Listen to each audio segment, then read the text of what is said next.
Yo, what's up mga kaibigan? Halina tayo magkwentuhan. Sa pagdating ni Karl Anthony Towns sa New York Knicks ay natabunan nga nito ang isang malaking trade na ginawa nila noong off-season kung saan kinuha nga nila si Mikal Bridges mula sa Brooklyn Nets kapalit si Bojan Bogdanovic, Shake Milton, 4 na unprotected first round pick at isang protected pick. Kinuha nga nila si Bridges dahil solid 3-and-D player nga ito, isang klase ng player na kailangan ng bawat team na gustong magkampiyon. Kaya naman nang nawala si DiVincenzo ay okay lang dahil kaya naman punuan ni Bridges ang kanyang pwesto.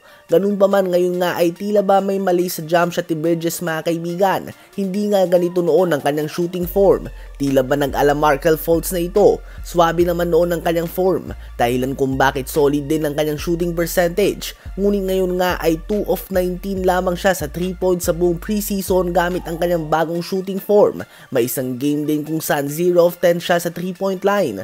So maliwanag nga na may mali mga kaibigan. Ganun pa man ay malapit na nga ang simula ng regular season. Wala nang panahon upang ayusin ito sa kalagitnaan ng taon. Agad nga silang masusubukan sa defending champions sa Boston Celtics sa kanilang first game. Ganun pa man, isa pang problema ng Knicks ay si Josh Hart. Sa 4 preseason games niya kung saan naglaro siya ng total of 90 minutes, si Josh Hart ay nagtala lamang ng 2 points on 1 of 6 shooting sa field. So literal nga na hindi mo siya kailangan depensahan mga kaibigan dahil hindi siya tumitira. At hindi natin pwedeng gawing rason na preseason lamang ito dahil si Josh Hart mismo ang nagsabi na naliligaw nga daw siya. Wala nga daw siyang ideya kung ano ang gagawin niya kasama ang starting 5. Kaya naman hindi siya sigurado kung dapat ba siyang maging parte ng starting 5 o sumama na lamang sa bench. Hindi nga alam ni Josh Hart kung saan siya mga kaibigan pupwesto bilang ang 5th option sa opensa sa kanilang starting 5. Naging malaking parte nga siya sa playoff run ng Knicks last season. Subalit ngayon ay non-factor nga siya kasama si Jalen Bronson, Mikal Bridges, OG Anunoby at Karl Anthony Towns sa starting lineup. So hindi pa nga nagsisimula ang season at tila ba ay may team drama na kaagad sa New York Knicks mga kaibigan. Ano ba masasabi nyo tungkol dito?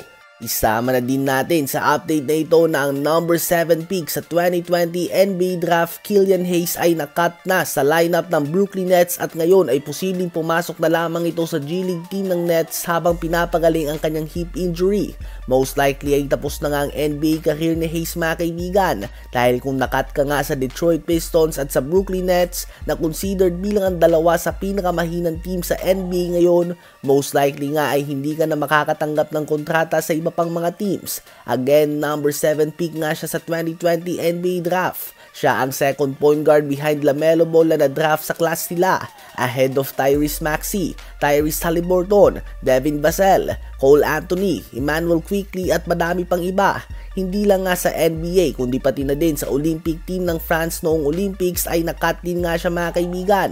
So napakabilis nga ng pagbagsak ni Killian Hayes. Ano ba masasabi nyo tungkol dito?